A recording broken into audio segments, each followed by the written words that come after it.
Olá pessoal, eu sou Alexander Mendes, sou mediador de conflitos e sou professor.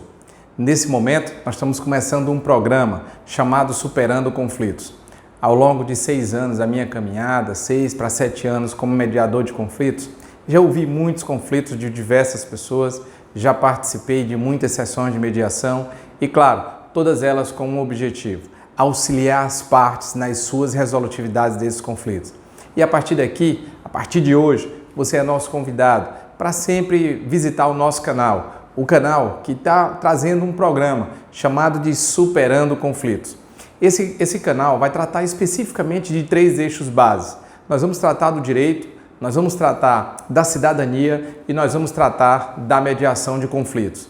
Então, ao longo da nossa caminhada, você pode participar, você pode mandar uma mensagem que vai estar aqui embaixo num link, você pode mandar um e-mail para a gente falando sobre o seu conflito. E a partir dele, ele pode ser um case para o nosso programa e a gente pode descortinar toda a situação conflituosa pelo qual você vive e a gente pode auxiliar. Claro que não precisa você se identificar. A mediação tem um dos princípios básicos da mediação, é exatamente o sigilo. E claro, o que é importante para nós que vamos fazer o estudo do conflito é saber a cidade e o estado. Por questões regionais, por questões históricas e por questões de espaços culturais também. Mas então, você, nos próximos encontros, pode participar sim, de forma sigilosa, mas você é nosso convidado. Eu gostaria muito de começar o programa falando de uma solução extremamente agradável, satisfeita, alegre, que nos permitíssemos ficar extremamente satisfeitos. Porém, nesse momento, nós escolhemos e até antecipamos o assunto de um conflito que tem nos inquietado, não só a nós mediadores, professores, advogados, estudiosos, mas na verdade a todo e qualquer cidadão do mundo. Chegamos a quase 8 bilhões de pessoas no mundo, somos 7 bilhões e 755 milhões. Dessas 7 milhões e 755 milhões de pessoas, um tema, não tenho dúvida nenhuma, um conflito que ele pode ter uma dimensão que sai das fronteiras estaduais, das fronteiras nacionais e pode ganhar exatamente o mundo. O nosso tema de hoje é: existe a possibilidade de uma terceira guerra mundial? Isso é possível? Essa é a primeira pergunta. E a segunda pergunta é: entendo uma terceira guerra mundial, como é que estaríamos todos nós, o nosso país, eu, você, e o que isso afetaria diretamente as nossas vidas? Para tratar desse assunto, nós vamos falar então do nosso programa hoje, chamado Superando Conflitos. E aí, para começar, a primeira coisa que eu quero que você identifique é o tipo de conflito. Então, se você observar aqui, todas as vezes que você utiliza o cuidado diante de um conflito, alguns chamam isso de problema, outros chamam isso de confusão. A gente vai delinear isso como um conflito. Então, quando você está diante de um conflito, a primeira coisa que você tem que fazer esse conflito é um conflito intrapessoal? Ele é um conflito intrapessoal? O que quer dizer um conflito intrapessoal? É um conflito que envolve você, com você mesmo. Intra vem do latim, que quer dizer dentro. Então, quando você está diante de um conflito intra, ele é um conflito seu. Só que quem trata esse conflito, ou é psicólogo, ou é psiquiatra, ou é psicanalista. Esses são os conflitos intras e essas são as pessoas, as autoridades que podem te ajudar. Agora, quando você está diante de um conflito chamado de um conflito interpessoal, aí não. O conflito interpessoal, ele afeta a nossa relação, eu e você e o seu vizinho, você e aquele seu colega de trabalho, você nas suas relações conjugais ou então você nas relações familiares. Quando existe uma relação conflituosa entre 2 pessoas, então nesse momento você tem uma relação interpessoal. Como é que a gente resolve essa relação? Você pode bater a porta do Poder Judiciário e, através de uma petição, pedir ao juiz que resolva esse conflito. Isso foi a forma que nós fizemos durante muito tempo da nossa história, chamando o Poder Judiciário, que sempre o fez da melhor forma possível, pautado em provas e, claro, em uma legislação. Só que chegamos a quase 100 milhões de processos.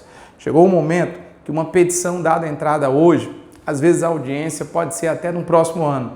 Então o próprio Poder Judiciário disse assim: existe outros meios adequados para solucionar determinados conflitos. Daí você tem a conciliação, você tem a arbitragem, você tem a própria negociação quando as partes decidem sentar e você tem a mediação. No nosso canal, no nosso programa, nós sempre vamos estar tratando da mediação como forma de resolutividade dos conflitos ou como forma de auxiliar as partes nessa resolutividade de conflitos. Então aqui nós vamos tratar sempre de um conflito interpessoal. O que nós vamos buscar é um conflito inter. Por quê? Porque esse conflito envolve duas pessoas. E quem é, na verdade, o mediador? O mediador é um terceiro imparcial, convidado pelas partes ou por indicação do próprio Poder Judiciário, para que ele possa auxiliar as partes nesse enfrentamento do conflito. Então nós temos um conflito intra, nós temos um conflito inter e nós temos um conflito internações. O nosso conflito de hoje tratado e a nossa discussão de hoje vai estar exatamente do conflito entre nações. E para a gente entender bem, vamos aqui entender um processo que entendo ser extremamente delicado. Aqui hoje, especificamente nesse momento, todo cidadão mundial ele está preocupado com um conflito. Qual é o conflito? O conflito que atinge os Estados Unidos da América e o conflito que atinge especificamente o Irã. Por quê? Porque um conflito entre essas duas nações pode envolver, sim, uma questão de um conflito diplomático, um conflito físico e, quem sabe, o envolvimento de outras nações, o que poderia provocar o que para alguns seria a Terceira Guerra Mundial. Essa foi a nossa pergunta introdutória e o mundo já se deparou com duas guerras, em 1914 e 1939, e vamos torcer muito para que essa Terceira Guerra não venha, porque a segunda pergunta, nós vamos deixar para Albert Einstein responder no final do programa. Mas para entender um pouco desse conflito entre os Estados Unidos e, claro, o Irã, nós estamos colocando aqui uma parte geográfica. Então aqui você tem os Estados Unidos da América e aqui você tem o Irã. Os Estados Unidos na América Ocidental do Norte e você tem o Irã na Ásia Ocidental. Se você perceber direito, e aqui vai ter um outro mapa que pode te ajudar melhor nisso, se você observar, as duas nações, elas estão em continentes diferentes, mas cada uma com um poder de influência dentro da sua área territorial. E como é que nós vamos entender isso? Bem, eu quero que você compreenda aqui, olhe para cá, observe, porque todas as vezes que nós estamos diante de um conflito, você vai tratar especificamente assim. Eu estou diante de um conflito? Então eu vou perceber que um conflito, ele irradia três coisas. Para que eu possa compreender esse conflito, eu preciso ter um cuidado com três coisas. Primeiro, um conflito, ele sempre traz as questões. As questões é aquilo que são apresentadas de forma direta e de forma imediata. Ali você diz logo o que você quer. É um carro? É um divórcio? É uma situação material? É uma questão patrimonial? Então isso são o que nós chamamos de questões. Só que por trás das questões existem outros dois elementos extremamente importantes para que nós possamos compreender o conflito. E é exatamente o que nós chamamos de sentimentos. Aqui nós vamos tratar dos sentimentos. E claro, nós vamos tratar dos interesses. Então, para todo conflito, é pertinente que eu tenha o cuidado de fazer três identificações. A identificação das questões, a identificação dos sentimentos e a identificação dos interesses. Por que isso? Ora, porque nem sempre a questão ela é tão clara e ela é tão objetiva. Basta lembrarmos que no nosso conflito de hoje entre os Estados Unidos e, claro, o Irã, a pergunta é: o conflito, talvez a questão seja uma questão econômica, uma questão diretamente ligada aos interesses do petróleo. Mas quais são os sentimentos? Quais são os interesses que levam as duas nações a se conflitarem? Para isso, vamos entender um pouco da história desse conflito. E nós vamos começar aqui, tratando dessa história desse conflito, do qual, ao discutir a história desse conflito, você vai lembrar do Mohammed. O Mohammed, em 1951, ele assume o poder como chefe do governo do Irã. Naquele momento, ao assumir o poder, ele desenvolve uma política muito mais voltada para a nação iraniana. Daí alguma suspeita americana de acreditar na possibilidade, inclusive, de uma nacionalização das jazidas petrolíferas dentro do Irã. Isso terminou gerando o primeiro dissabor entre o Irã e exatamente os Estados Unidos da América, que terminou provocando a própria queda do Mohammed, a própria queda dele em 1953, com o apoio dos Estados Unidos e com o apoio exatamente do Reino Unido. A queda do Mohammed termina trazendo o Shah Reza Pahlavi, para que ele pudesse então assumir todo aquele poder, a constituidade da constituição daquele poder, e com ele nós tivemos um reatamento das relações entre os Estados Unidos e o Irã. Essa foto mostra o Jimmy Carter, o último presidente americano a ter visitado exatamente o Irã, e aqui o Shah Reza Pahlavi. De 1950 até 1960, até 1979, com a famosa Revolução, com a Revolução Islâmica. Porque o que aconteceu foi que o Shah Reza Pahlavi, ele tenha o poder até 1979. Em 79, ele cai com a Revolução e quem assume, olha só, é o Ayatollah Khomeini. No momento que o Ayatollah Khomeini assume o poder dentro do Irã, aí o conflito começa a voltar a se estabelecer, porque as relações diplomáticas entre o Ayatollah Khomeini e exatamente os Estados Unidos da América não são das melhores. Os Estados Unidos teve ali um tempo de proximidade com o Irã no início de 50 até o final da década de 70 do século 20.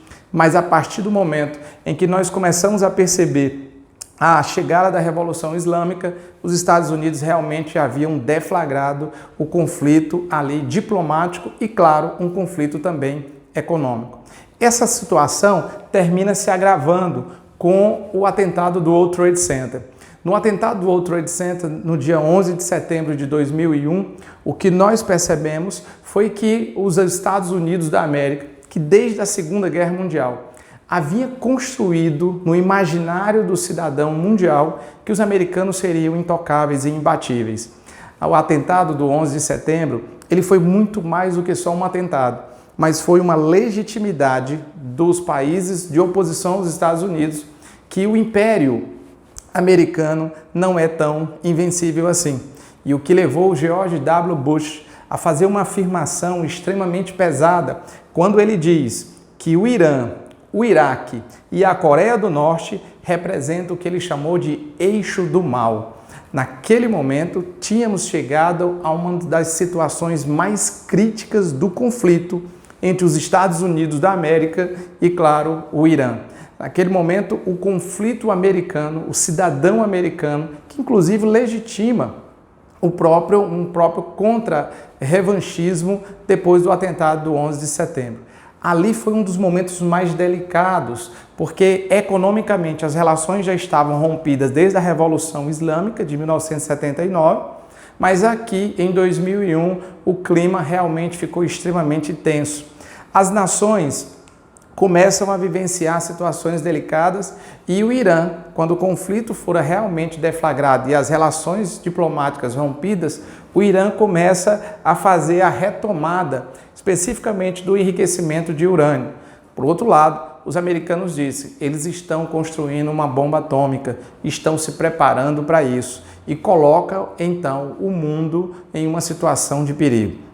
Os Estados Unidos da América, ele cria o revanchismo contra o Irã e o Irã, como as relações diplomáticas estão extremamente afetadas, cria também essa política de que não tem nenhum receio e tenta construir uma liga para lutar especificamente contra os americanos. Mas em 2013, o novo presidente iraniano Hassan Rouhani, ele assume o poder e ao assumir o poder, naquele primeiro momento, a situação estava um pouco diferenciada. A gente vai começar a perceber que as políticas entre países que são de interesse econômico, mas elas também modificam-se no momento em que você tem as situações presidenciais. Aqui existe uma linha de abertura de reatamento, não de reatamento das relações 100% diplomáticas, mas pelo menos porque depois da Revolução islâmica, os americanos combatem o Irã através dos embargos, pressionando outras nações a não ter relações diplomáticas com o Irã.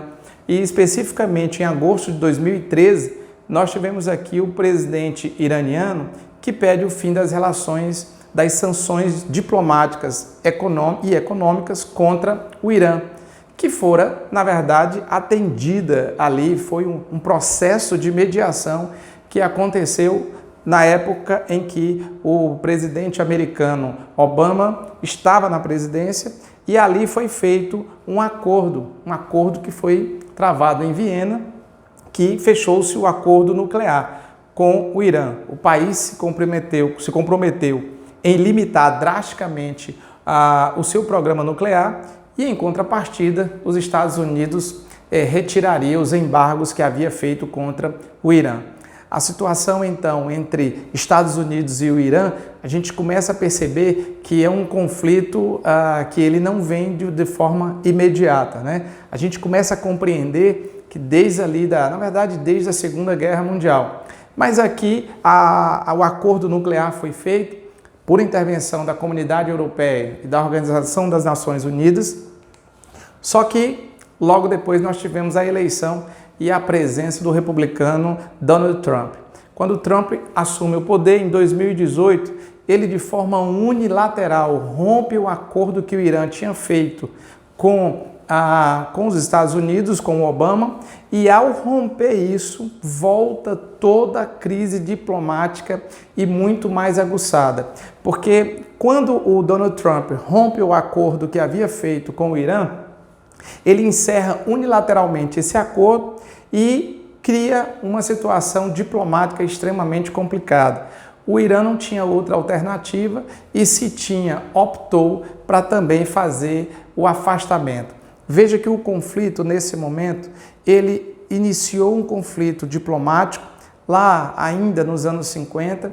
Esse conflito diplomático desencadeia um conflito econômico, de interesses econômicos, mas a gente chama isso de espiral do conflito. O espiral do conflito, ele cresce a cada momento, e quando o conflito é entre nações, não é de um dia para o outro, ou de uma semana para outra. Mas, na verdade, esse conflito a gente tem de anos e, quem sabe, até décadas, como é o caso desse conflito. Quando Donald Trump rompeu unilateralmente o acordo nuclear internacional com o Irã, houve a ruptura e, imediatamente, os conflitos ficaram mais delicados. No dia 8 de abril de 2019, em Washington, os Estados Unidos da América classifica a Guarda Revolucionária Iraniana como uma organização terrorista. Isso é uma situação delicada, porque no momento em que você diz que uma guarda de um determinado país, de um setor de segurança de um país, ele passa a ser considerado como um terrorista, você está colocando essa guarda à margem da legalidade e automaticamente você também está colocando esta guarda como a marginalidade da guarda e do próprio país. É um descredenciamento que uma nação pode fazer junto a outra nação, especificamente dentro da sua soberania, da sua auto-administração e da sua auto-organização. Isso terminou gerando um conflito que a gente já conhece historicamente, como eu estou narrando a vocês, mas no dia 3 de janeiro de 2020, o comandante da força iraniana, general Qasem Soleimani, é morto num ataque com drone pelos Estados Unidos da América. Bem, a partir daqui, todo mundo já tem plena noção do que está acontecendo. Então, observe que o conflito ele desencadeou-se ali pós-Segunda Guerra, mais especificamente ali no governo Mohammed,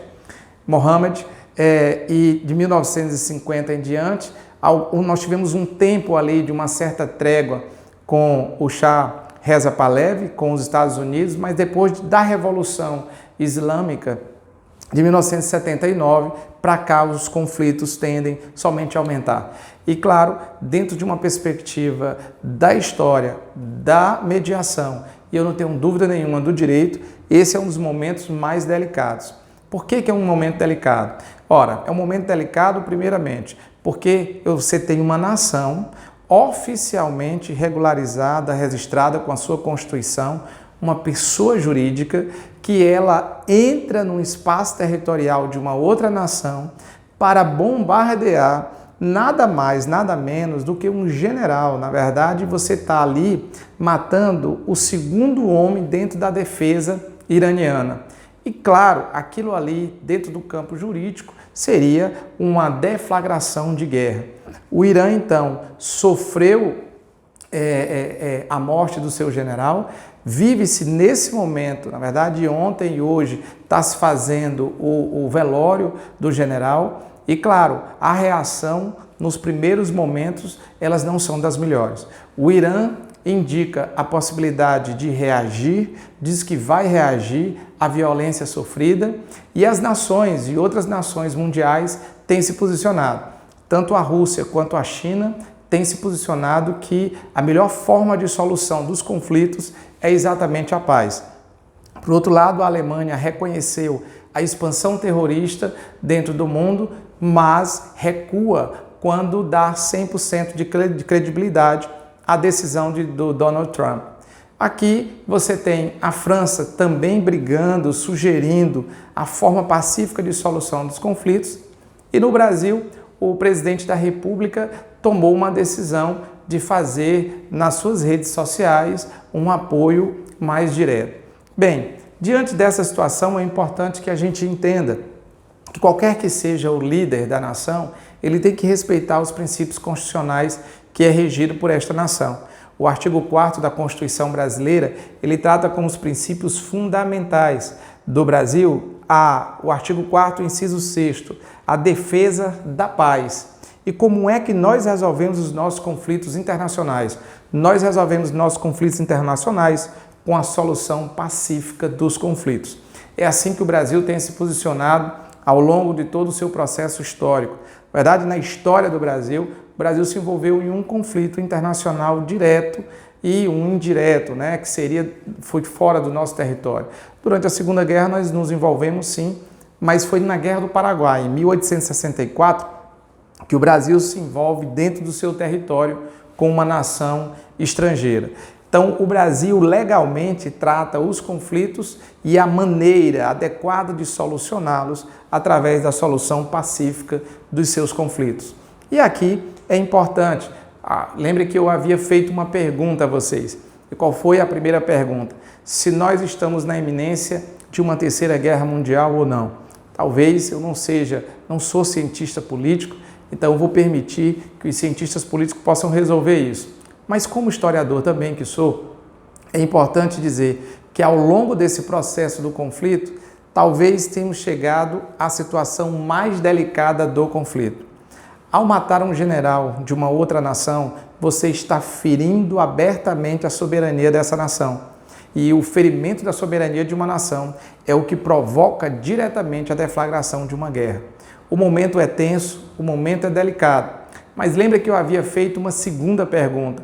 Qual é a segunda pergunta? Como é que seria uma terceira guerra mundial? Daí eu quero que você volte agora para cá e analise. Veja só, a questão, qualquer que sejam os meios de comunicação, tem dito abertamente a possibilidade desse conflito estar relacionado à questão econômica do petróleo. Mas quais são os sentimentos envolvidos aí? Se você perceber, os sentimentos de todos os lados é um sentimento de ódio, é um sentimento de ojeriza, é um sentimento de desejo de destruição, é um sentimento de xenofobismo, é um sentimento de oposição entre essas nações. E quais são os interesses? Abertamente, esses interesses estão tratando aí tanto interesses econômicos, tanto interesses políticos, como alguns especialistas aí têm tratado já dentro de um campo bem atual, que isso pode até estar ligado a envolvimentos nas questões eleitorais. Bem, o nosso objetivo aqui é compreender o seguinte: diante desse conflito, existe a possibilidade de resolutividade desse conflito? Não existe conflito que não possa ter as suas formas de resolutividade. A sugestão que, na verdade, não só a gente, mas a comunidade europeia já está fazendo, é que outras nações possam intervir no meio desse conflito e atuarem como num princípio da mediação. Isso já aconteceu lá quando aconteceu a Revolução Islâmica. Alguns americanos foram detidos e a Suíça terminou fazendo ali a mediação do conflito entre o Irã e exatamente os Estados Unidos. Hoje a Suíça, o Irã inclusive já procurou a Suíça para ver essa possibilidade de não uma trégua, mas a possibilidade de sentar e dialogar. O diálogo está sendo aberto por um dos lados, mas infelizmente dias depois os Estados Unidos terminou fazendo um segundo ataque na região e isso tem dificultado. Não dá para solucionar conflitos quando se faz a opção pela força física. Na verdade, a força física é o afastamento do direito, da cidadania e colocando em risco não só a vida de uma ou duas pessoas, mas a vida aí de uma população mundial inteira. E aí eu lembro da frase do nosso amigo Albert Einstein. Perguntaram a Albert Einstein se existisse uma terceira guerra, como que seria essa terceira guerra? E aí Albert Einstein disse, bem, a terceira guerra eu não sei. O que eu posso dizer é como será a quarta guerra. Será de paus e pedras. Não sei como será a terceira guerra mundial, mas posso te dizer como será a quarta, com paus e pedras. Acreditamos que as nações que trabalham dentro dos princípios da mediação, eles sim já devam estar atuando nessa área e aí, como eu disse, tanto a Suíça como a França, elas se propuseram a atuar como mediadores nessas soluções de conflitos. Esse conflito entre o Irã e os Estados Unidos já fora resolvido parte dele através do procedimento de mediação. Recentemente, o conflito entre os Estados Unidos e a Coreia do Norte também teve a influência de mediadores, quando os mediadores sentaram juntamente com as partes, ali, tanto a Coreia quanto os Estados Unidos, e aquele conflito que estava bem acalorado terminou sendo desconstruído. Acreditamos na paz como o melhor instrumento de ressocialização de vida e uma vida em abundância. Acreditamos na paz como um instrumento de humanização e perpetuidade da melhor forma de vida nas relações entre as pessoas. E acredito sim, e torço para que esse conflito não desencadeie um conflito muito maior. Tá bom? Amigos, grande abraço, foi um prazer estar aí com você e obrigado por ter aguentado aí esses quase 25, 26 minutos aí com a gente. Tá bom? Grande abraço e a gente se vê.